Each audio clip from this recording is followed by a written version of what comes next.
single arm lats pull down. Ito naman yung isa sa mga back work isolation na ginagawa ko. Isolation ba? Tama nga.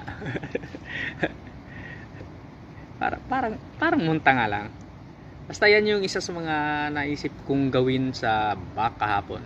Nung isang araw nga, kasi nga tinamad ako eh. Dapat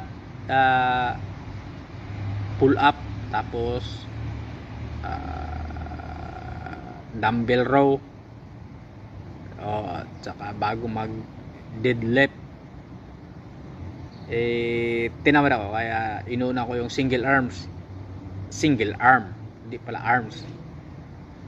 So yan pa rin, control pa rin yung technique.